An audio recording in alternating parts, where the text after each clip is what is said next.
వంశీ విభూషితకరాన్నవనీరదాభాత్ పీతాంబరాదరుణబింబఫలాదరోష్టాత్ పూర్ణేందు సుందరముఖాదరవిందనేత్రాత్ కృష్ణాత్ పరం కిమపి తత్వమహం న జానే.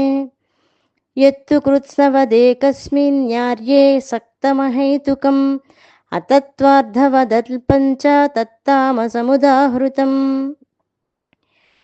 ఏ జ్ఞానం వల్లనైతే మనిషి ఏదైనా ఒక్క పని యందు అంటే శరీరం కానీ ప్రతిమ యందు కానీ సమస్తాన్ని అదే అని తెలుసుకుంటాడో, దానికి తగిన హేతువు లేకుండా తత్వాన్ని అంటే సత్య వస్తువుని తెలుసుకోకుండా ఉంటాడో, అది చాలా అల్పము అనేటువంటి జ్ఞానము తామస జ్ఞానము అని చెప్తున్నారు. అంటే తామస జ్ఞానం కలిగినటువంటి వాడు ఏదో ఒక కనిపించేటువంటి వస్తువుని పట్టుకుని ఏదో మునిగిపోయినట్టుగా దాని అందే ఆసక్తి కలిగి అదే సమస్తమని భావిస్తూ ఉంటాడు.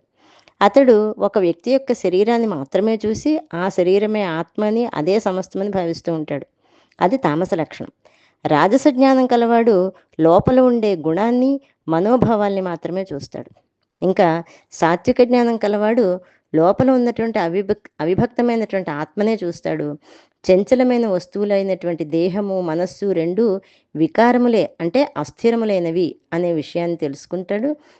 కాబట్టి వాటిని ఆశ్రయించేటువంటి వాడు, వాటి యందు దృష్టి కలిగినటువంటి వాడు అస్థిరత్వమునే వినాశాన్నే జనన మరణాలనే పొందుతూ ఉంటాడు.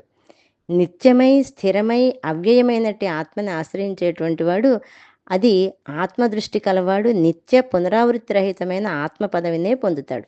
కనుక రాజస తామస జ్ఞానములు రెండింటినీ వదిలి సాత్విక జ్ఞానాన్ని విజ్ఞుడు అవలంబించాలి అని చెప్తున్నాడు. తామస జ్ఞానం ఎలా ఉంటుంది అంటే ఏదో ఒక దృశ్య వస్తువుని పట్టుకుని అదే కరెక్ట్, అదే దాని మీదే ఆసక్తి కలిగి అదే సమస్తమని భావిస్తూ ఉంటాడు.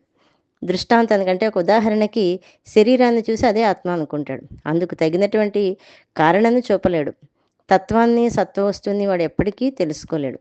అల్పమైనటువంటి ఫలాన్ని కలిగి ఉండేటువంటి వాడే తామస జ్ఞానము అనిపిస్తాడు. కాబట్టి 3 విధములైన జ్ఞానముల గురించి తెలుసుకున్న తర్వాత ఈ 3 విధములైన కర్మలని తెలపబోయేటువంటి మొట్టమొదటి సాత్విక కర్మను గురించి తర్వాత శ్లోకాల్లో తెలుసుకుందాం.